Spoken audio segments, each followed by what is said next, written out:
Alors après les bassins intracratoniques, les bassins flexuraux remplis de molasse, les marges passives, il nous reste encore un dernier type de bassin sédimentaire à étudier, qui sont les fossés d'effondrement oligocènes.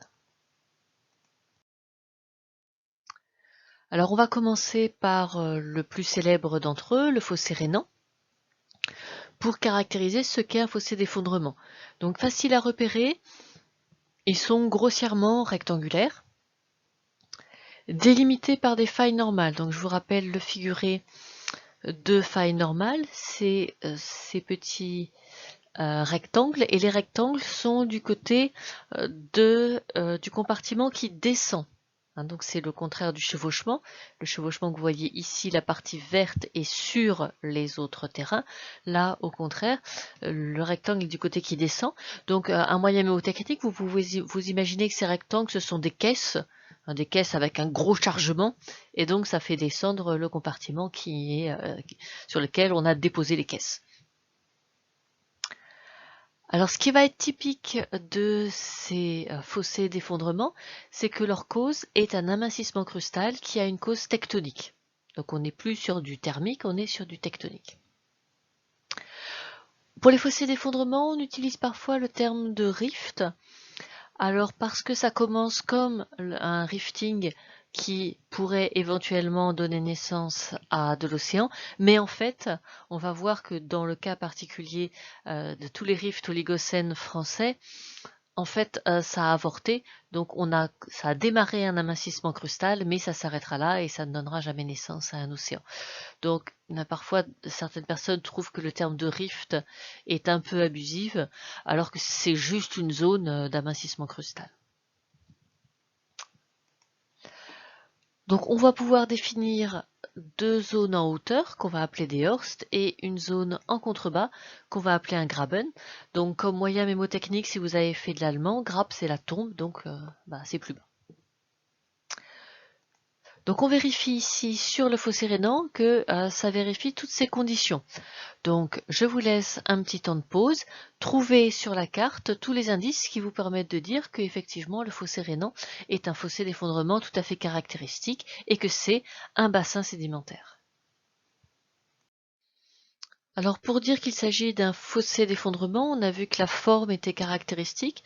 Donc là on a 300 km de long mais seulement 35 à 40 km de large, donc effectivement on a quelque chose qui est à peu près rectangulaire avec une largeur qui est vraiment extrêmement limitée.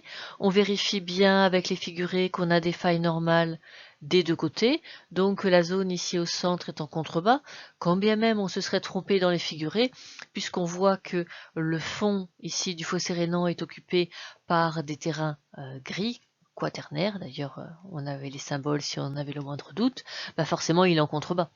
Il ne va pas y avoir des sédimentations en hauteur, donc forcément c'est cette zone qui est en contrebas. Et on voit ici du socle, puisqu'on retrouve des terrains métamorphisés au primaire, vu la couleur des figurés. On retrouve des roches magmatiques, donc comme d'habitude, on a un massif cristallin, un socle sur lequel on a ici la couverture du bassin parisien qui s'étend de ce côté, donc c'est le début du bassin parisien qui démarre ici à partir des Vosges, et puis là où on est, les Vosges sont en hauteur, sont surélevées, et toute leur couverture sédimentaire a disparu. On vérifie bien que c'est un bassin sédimentaire, donc toujours la même chose, on a ces éléments qui sont les isobates du toit des terrains oligocènes, donc on a au moins 1500 mètres, voire 2000 mètres de dépôts sédimentaires, voire même 2500 mètres, j'avais pas vu celui-ci. Et donc effectivement, on a bien un terrain sédimentaire. Par contre, vous voyez que c'est moins que dans le bassin parisien. Le bassin parisien avait 3000 mètres de sédiments et on voit qu'ici, on a seulement 2000 mètres de sédiments. Si on regarde les terrains qui ont pu se déposer, donc dans le bassin parisien, on démarrait sur du Trias et puis on allait vers Jurassique, Crétacé, Tertiaire, ça s'étendait sur une période très très très grande. Ici, vous allez voir essentiellement de l'oligocène, éventuellement un petit peu de miocène, et c'est tout. Donc l'oligocène repéré par la lettre G. Et puis bien sûr, la couleur jaune, évidemment. Donc là, les terrains qui sont visibles sont des terrains sur une période de dépôt extrêmement court. Donc rien qu'avec la carte, on peut déjà suspecter que le temps de sédimentation dans un fossé d'effondrement est extrêmement bref. Dans le cas particulier du fossé rhénan, mais vous n'en ferez pas une généralité, il y a du volcanisme. Parce qu'ici, la croûte s'est tellement amincie que ça a amené une anomalie thermique. Cette anomalie thermique a fait penser qu'il y avait des possibilités de travailler sur de la géothermie. Alors ça a longtemps été pas rentable, mais là on est en train d'y repenser sérieusement et une usine est en train de se mettre en place côté allemand. On a donc du volcanisme, ça s'appelle le Kaiserstuhl, le trône de l'empereur. Et bien évidemment, c'est du volcanisme alcalin. Pourquoi a-t-elle dit bien évidemment? Eh bien parce qu'on est intraplaque. Je vous rappelle que les plaques ne se sont pas encore séparées, et d'ailleurs elles se sépareront jamais. On a ici simplement un amincissement crustal. Un amincissement crustal sans déchirure, ça veut dire qu'on est toujours à l'intérieur de la même plaque. Et si on est à l'intérieur de la même plaque, par définition, c'est toujours du volcanisme alcalin. Donc ne vous faites pas piéger par des mots, c'est pour ça que je pense qu'il serait plus prudent de continuer à utiliser le terme fossé et d'abandonner le terme de rift, parce que j'ai peur que le terme de rift vous amène à associer ça à la dorsale, et donc à du volcanisme tholéitique, alors qu'en fait ici nous ne sommes pas du tout sur une remontée de matériaux qui fait du magmatisme, etc. On n'est pas du tout là-dessus, on est juste sur un étirement crustal relativement modéré d'ailleurs, et donc on est complètement intra-plaque, et donc sur du volcanisme alcalin. Alors maintenant que vous savez quels sont les critères pour identifier un fossé d'effondrement à partir de l'exemple du fossé rhénan, je vous demande de retrouver d'autres fossés d'effondrement oligocène, il y en a plusieurs. Prenez le temps de bien chercher parce qu'il y en a des assez évidents et puis il y en a d'autres qui sont beaucoup plus cachés. Et en fait, il y en a plus que deux. Donc, cherchez.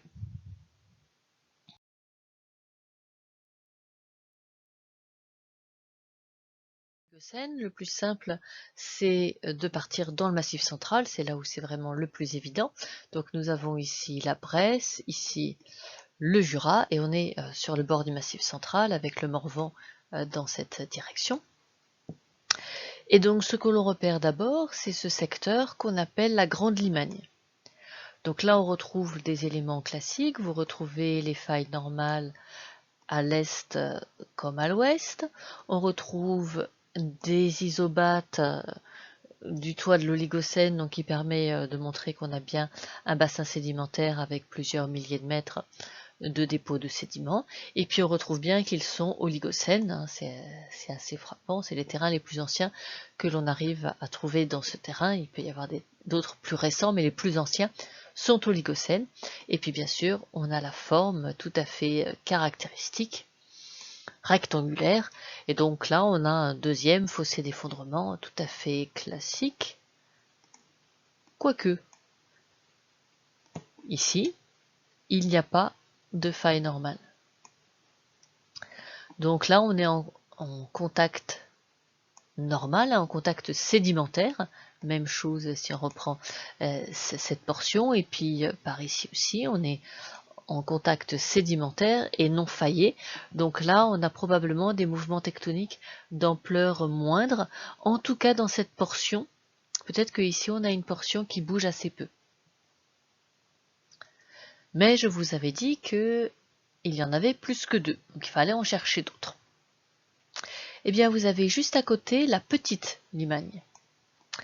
Alors la petite Limagne, quand on prend sa portion sud, elle est aussi très caractéristique puisque on retrouve des failles normales. Ah oui, mais c'est comme de l'autre, hein, pas partout.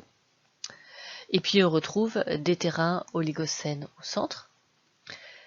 La petite Limagne nord, eh bien c'est embêtant parce que sur tout son côté est, elle ne présente pas de faille normale. Elle n'en présente que sur son bord ouest. Et puis ce qui est un peu contrariant aussi, c'est que, je voulais trop prendre la gomme, voilà, c'est que quand on regarde cette petite limagne, eh bien elle est entrecoupée, si on ose dire, d'une zone houillère qui, elle, finalement, n'est pas du tout rentrée en subsidence, parce que sinon, le houiller étant primaire, elle serait recouverte par les terrains oligocènes tertiaires. Donc on a une zone qui n'a pas bougé, alors qu'au nord et au sud, on a une zone qui s'est effondrée et qui a fait un bassin sédimentaire. Donc ici, on a certes une forme rectangulaire, mais on a une zone centrale qui n'est pas devenue un graben. Et d'ailleurs, on voit bien que les failles s'interrompent, et ici, bien sûr, il n'y en a pas du tout. Donc, on n'est pas sur tout un bloc qui est descendu, mais un bloc nord, un bloc sud qui a bougé, et un bloc central qui n'a pas bougé. Quand on allait vers le nord, c'était encore plus embêtant parce que là, on n'avait pas de faille et là, pas de faille non plus. Donc, on est probablement sur des mouvements extrêmement légers. Et puis, il y avait un fossé oligocène complètement caché, je ne vous reprocherai pas de ne pas l'avoir vu, c'est la Bresse. Alors le problème de la Bresse, c'est que vous voyez, elle est remplie de sédiments quaternaires à cause du Rhône, donc on voit pas grand-chose. Et puis sur son bord est, tout ça a été complètement masqué par le Jura qui avance, et donc il nous masque ici des sédiments jaunes oligocènes, qu'on retrouve d'ailleurs aussi à l'ouest. Mais ici, nous n'avons pas la chance de voir des failles. Donc en fait, c'est plutôt par le travail des profils écorces de sismique réflexion que l'on a assimilé la Bresse à un fossé oligocène, grâce à la sismique réflexion et grâce à quelques forages. Alors voici le schéma d'interprétation que nous proposent les géologues. Donc la Limagne avec ses deux failles bien marquées. La faille est, on la dessine comme jouant beaucoup moins que la faille ouest à cause de la zone, j'arrive décidément pas à prendre la gomme, à cause de cette zone où il n'y a pas de faille. Donc on est obligé de faire un jeu moindre puisque dans cette portion-là, il n'y a pas de jeu du tout.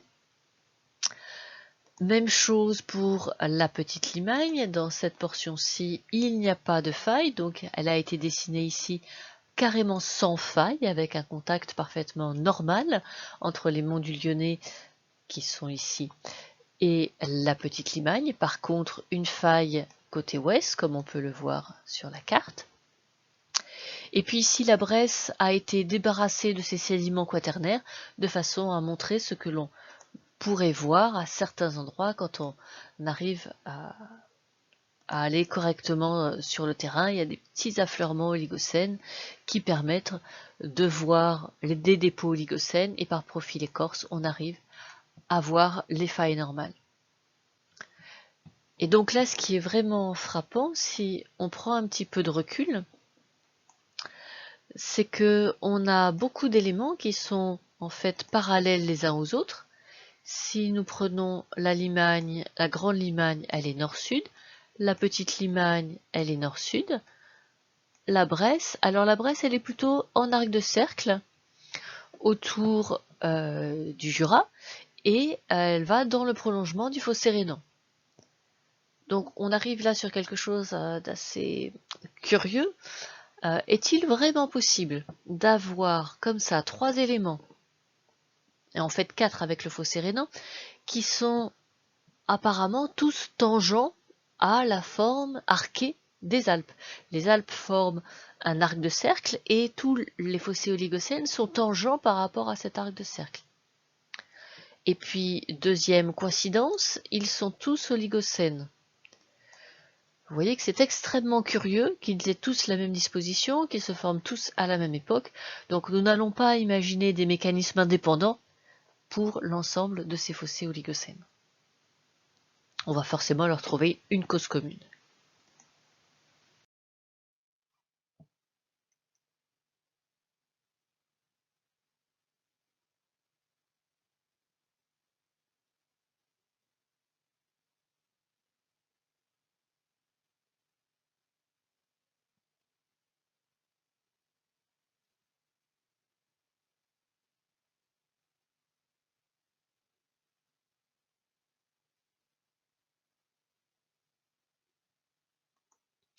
Alors il y avait d'autres structures qui leur ressemblent.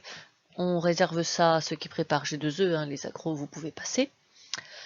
Dans le sud-est, donc on est proche des Grands Causses, hein, là où on trouve tous les karstes. Ce qui nous intéresse, c'est cette structure-ci. Donc on voit des grandes failles, normales, avec de la sédimentation oligocène, et puis encore des failles, etc., etc.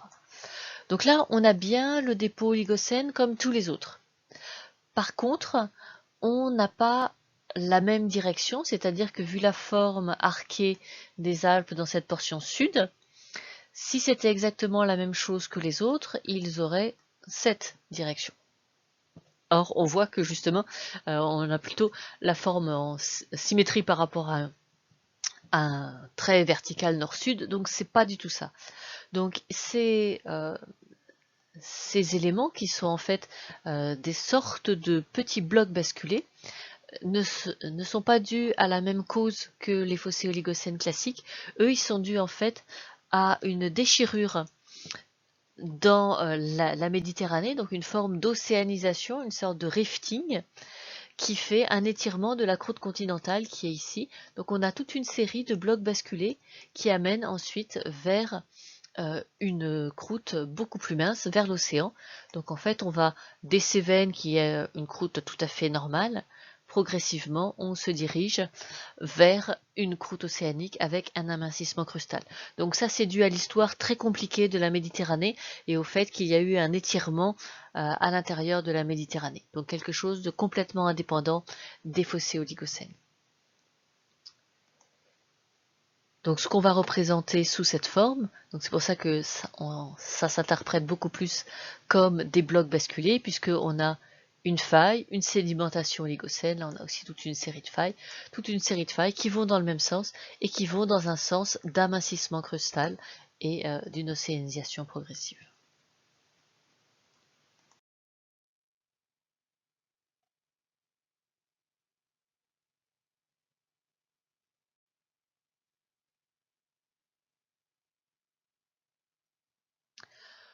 Donc si on résume, on a dans les fossés oligocène.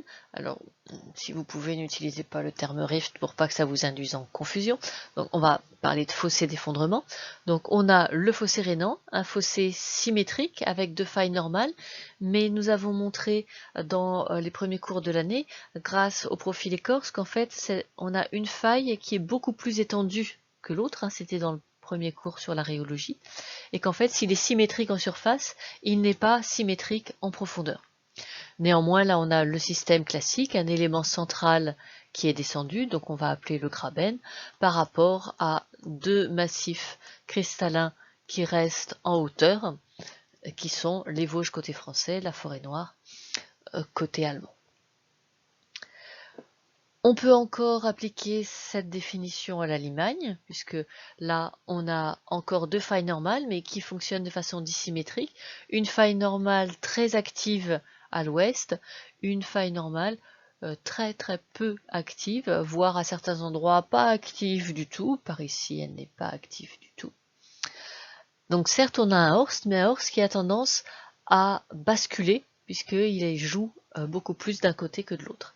Et puis c'est encore plus frappant pour la petite limagne, puisque la petite limagne, elle ne présente pas de faille sur toute sa portion ouest. La Bresse est en théorie un fossé tout à fait classique, si ce n'est que contrairement à ce qui est dessiné ici, il faudrait rajouter une couche de quaternaire qui fait que la Bresse sur la carte au millionième est quasiment indétectable en tant que fossé d'effondrement oligocène. Et puis les bassins sédimentaires du sud-est, c'est autre chose, donc pour Agroveto, vous oubliez. Alors essayons d'expliquer.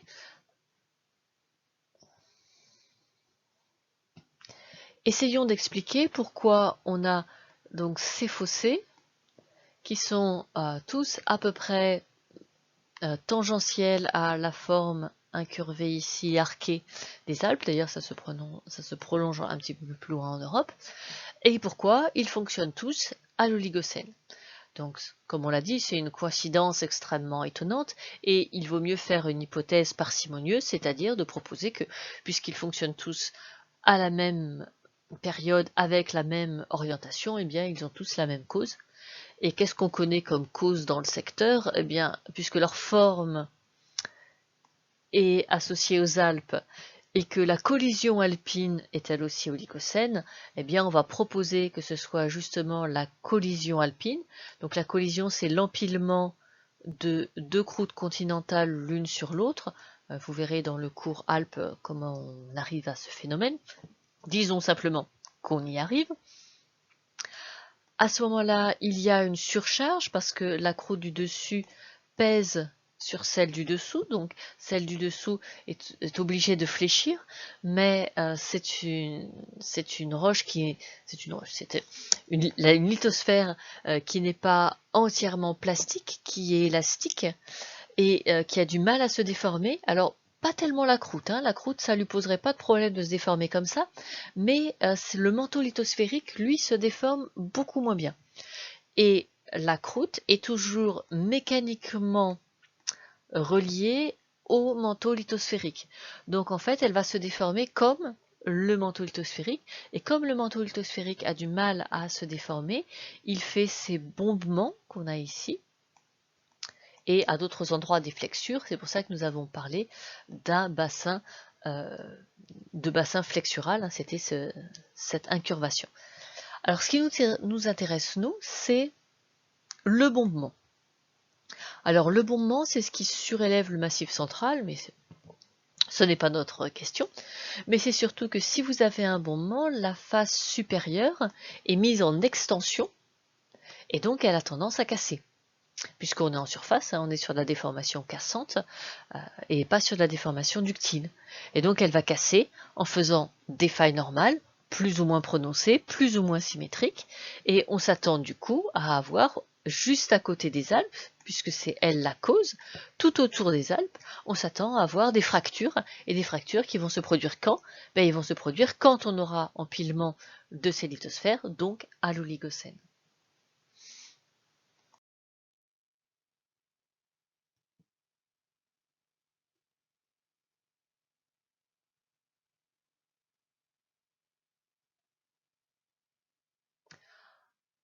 En conclusion, résumons tous les bassins sédimentaires que nous avons pu observer sur la carte de France.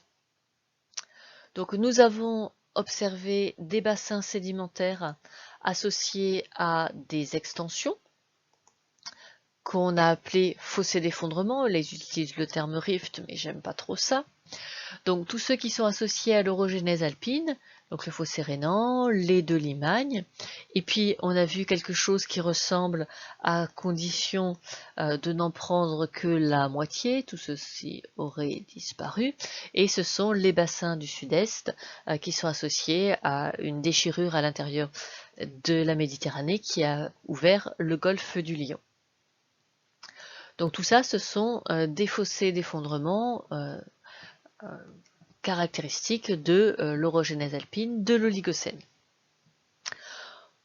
On verra dans le TP massif ancien que ce n'est pas une exclusivité des chaînes de montagnes récentes et qu'en fait on a aussi des bassins houillers, donc on verra le bassin de Saint-Étienne, on en verra d'autres, des bassins houillers qui sont liés aussi à des phénomènes d'extension, et là pas de l'extension tectonique liée à la formation de la chaîne de montagne, mais on verra que ça existe aussi à la fin, lors de la disparition de la chaîne de montagne, donc c'est ce qu'on appelle la phase tardi-orogénique, la fin du cycle orogénique, et à la fin du cycle orogénique, il y a des phénomènes d'extension. Donc on peut voir aussi ces fossés d'effondrement lors de la fin de la vie d'une chaîne de montagne, lors de la disparition d'une chaîne de montagne. Donc deux possibilités, lors de la création de la chaîne de montagne, lors de la disparition de la chaîne de montagne.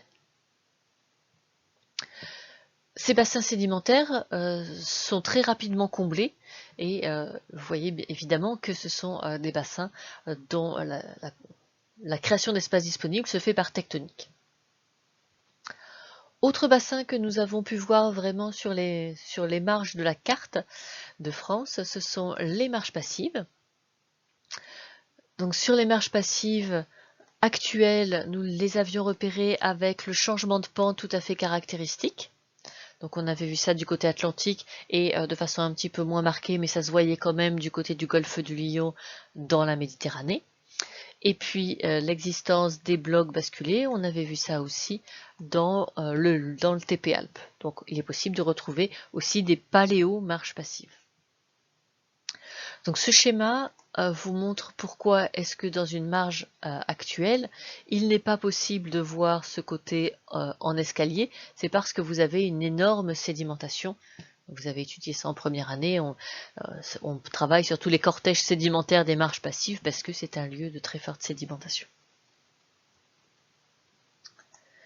On a aussi les bassins intracratoniques, donc bassin parisien nord du bassin aquitain. Là, ce qui était caractéristique, c'est une très très grande étendue, on compte en centaines de kilomètres, et une très grande étendue aussi dans le temps. On verra que ces massifs sont aussi liés à la disparition d'une chaîne de montagne, donc ils sont aussi liés aux chaînes de montagne. Donc les premiers sont liés aux chaînes de montagne, les intracratoniques sont liés aux chaînes de montagne. Il n'y a que les marches passives qui ne sont pas liées aux chaînes de montagne, elles sont liées à l'apparition d'un océan. Des bassins en poule à part, je ne vous les ai pas fait remarquer dans cette séance. C'est pas que ce ne sont pas des bassins sédimentaires, ce sont des bassins sédimentaires, mais nous les étudierons dans le TP sur les massifs anciens. Donc ne les oubliez pas, si vous avez une étude à faire des bassins sédimentaires, sachez qu'ils sont simplement dans l'autre TP. Et puis les bassins d'avant-pays.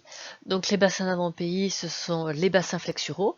Vous connaissiez très bien le bassin molassique suisse et nous avons rajouté au sud du bassin aquitain le bassin d'avant-pays des Pyrénées qui est présent aussi. Donc ces deux derniers cas sont présents en contexte compressif, alors que les précédents sont là en contexte extensif. Donc il peut y avoir de la sédimentation aussi en contexte compressif, parce que justement la compression peut créer certaines formes de bassins sédimentaires et d'espaces disponibles. Alors en ce qui concerne les fossés oligocènes, est-ce qu'on est en contexte compressif, est-ce qu'on est en contexte extensif? On est globalement en contexte compressif pour tous les fossés oligocènes puisque c'est lié à la formation des Alpes, c'est lié à la collision. Mais localement, sur le bombement de cette lithosphère océanique, la partie supérieure de cette lithosphère qui est bombée et qui craque, elle est en extension.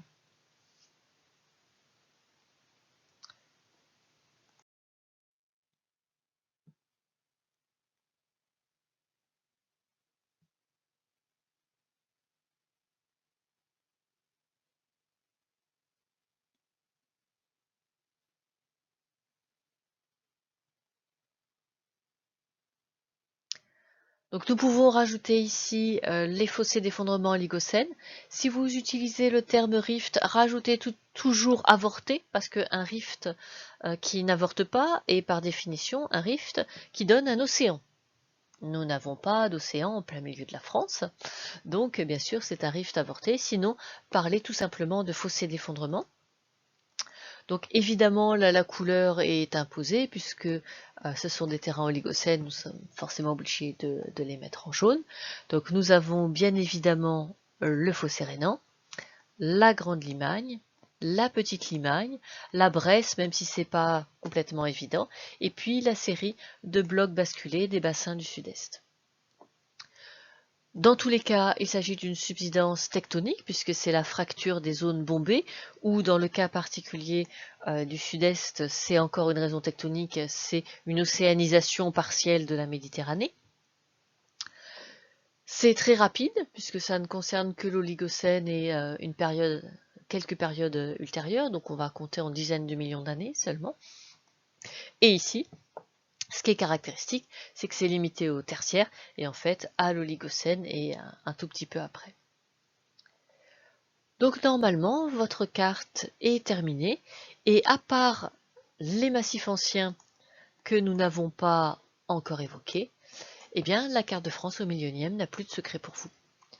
Donc le prochain TP, nous travaillerons sur les massifs anciens et puis dans les grands ensembles, nous dirons un petit mot des Pyrénées parce que sinon ça va rester un mystère et vous n'allez pas supporter ça.